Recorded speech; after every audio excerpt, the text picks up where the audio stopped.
Hi, I'm Paul from VeloX, and every Brompton owner or potential Brompton owner should know what I'm about to tell you. Come join me to find out what that is.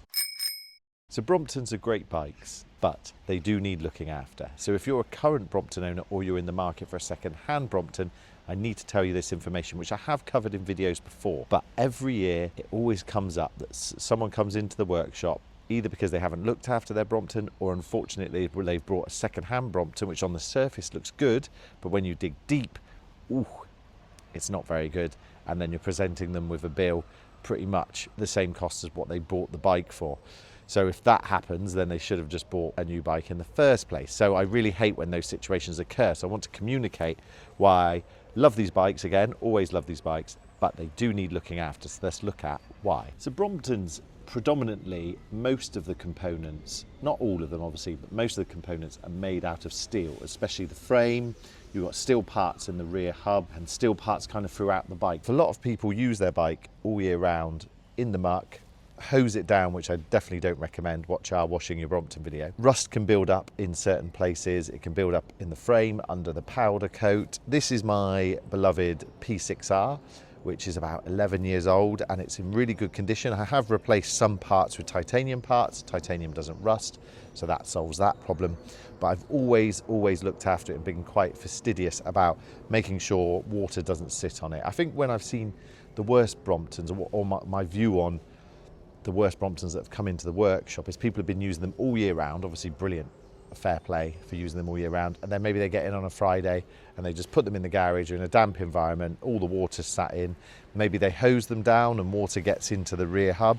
The one I had recently, which kind of prompted this video again, the rear hub looked like chocolate inside. It was so rusty, so munched up, and I don't think I've ever seen a BWR, a Brompton wide range rear hub made by Sturmey Archer, in that bad condition. My only thought is, how has the water got in there? It's either just been hosed or it's just been used all year round and then just left to kind of rust. So it's really important, and I know that day to day people can't always just clean the Brompton, you know, you're busy, you want to commute, but it is definitely worth having a little kit at home just to wipe the Brompton off and make sure it's just not sat with loads of water in it for long periods of time. So this is my old triangle from this bike, because I had it replaced at Brilliant Bikes with a titanium one, and they're great. But one of the weak points, I don't know if you can see here, is where I've painted here, is the mudguard comes and holds about here. It kind of butts up against this chainstay bridge, and what happens is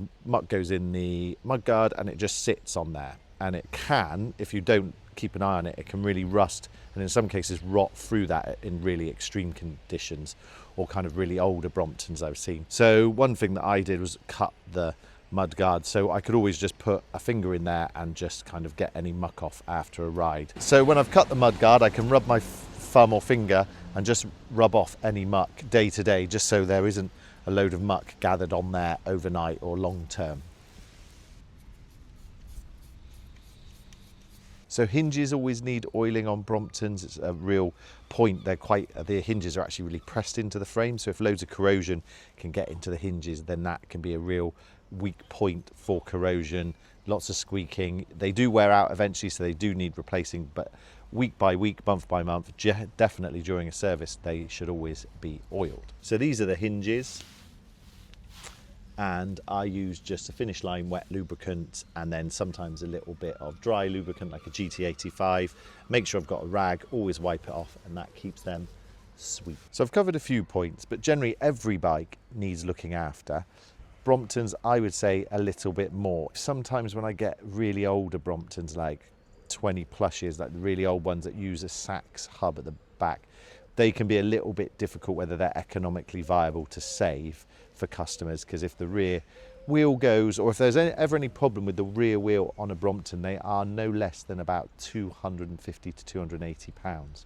So that always is an area that needs looking after and servicing. I've had mine for, well, like I said, 11 years, and it's as good as new. But yeah, really important, because that is what really increases the bill and makes sometimes it a bit unviable to keep a Brompton going, in my opinion. My advice for the Brompton owner, let's put it into 3 things. Clean your bike regularly as much as possible. Don't over clean. So for example, we don't want to be hosing bikes. I know you see people in videos hosing bikes. From working in the bike industry for 17 plus years, I can tell when a person has been hosing their bike when it comes in for a service. It's just so obvious. Bolts are tight, there's rust everywhere. It's all about using a little garden pressure washer or just a little bucket and a brush, whatever you need to do, but clean, but not over clean, and get it serviced regularly. I would say the best Bromptons I see are serviced once a year. Stripped down, everything greased, just cleaned, and just a load of love, whether that needs to be before winter, after winter. If you use your Brompton even more, then I would do that twice a year. So that's what I would give, 3 bits of advice for the Brompton owner. Then there's 3 tips, someone looking for a Brompton. So the first thing to do is you need to put your sensible cap on. Not get too carried away because you want a Brompton. There's one for sale. Oh, it looks pretty reasonable. Looks good, great, I'll have it. I don't want to be rude to people, but people will sell you things that aren't in great condition. Try and just take a step back to understand what's happened to the bike. Has the person used it loads? You kind of will come across people that are very genuine, and you can see with the bike that it hasn't had a lot of use, and that's the type of Brompton I would go for. Otherwise, if it's had a lot of use, I think you're better off, if you can, upping your budget and getting a new one, because then at least you can then keep control of that bike and the condition of it. Also, this is a product, so I'm 11 years on, so I've put a bit of money into it over the years. It's probably going to be another 20, 30 years. I paid about 1,500 quid for it. I've already had my money back off it. So sometimes it is worth going that little bit extra if you just feel as though something's not quite right. So that's sensible cap on, figuring out, chatting to the owner if it's direct sale with the owner as to what the bike's been through, how they've been riding it, and maybe just take a step back and just have a kind of real think about it. If it's from a shop, a second-hand shop, see what guarantee comes with it. Thirdly, if you can, see if you can go and get it assessed at a shop. It's not always practical because it's difficult because you might have to pay for that assessment, but you know, maybe that could be a sensible thing. And the main reason I say is because I've seen lots of second-hand bikes, not just Bromptons, where someone's bought it for 400 quid and then someone's messed about with it, put silly components on it, and I'm giving them a £400 bill to bring it back to kind of a sensible specification. But I just see it more with used Bromptons that have just been heavily used. People buy them second-hand because they want one, they love them, and then they're a little bit rusty, or the rims are worn, all the wheels need to be built. So, you know, in the Bristol area, you can always contact me and let me assess a Brompton, and I'm happy to do that for minimal cost, sometimes if free, if there's a coffee provided. But it's definitely worth seeing if you can get it checked out. So what we're thinking, sensible cap on, chat to the owner, see what they've done, and see if you can have it assessed. So they're my 3 tips for the potential Brompton owner. So there we go. What do you think? Am I right? Am I wrong? Have you got any other opinions?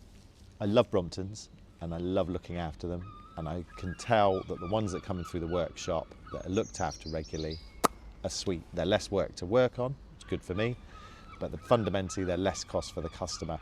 And I always want people to get Bromptons because I think they're great bikes. So I just want to support people buying second-hand ones and making sure that they're not wasting their money or they're having to then spend again on the bike over the odds. So thanks for watching the video. Please subscribe if you like what we do. And if you have any comments, leave them in the comment section. Thanks a lot.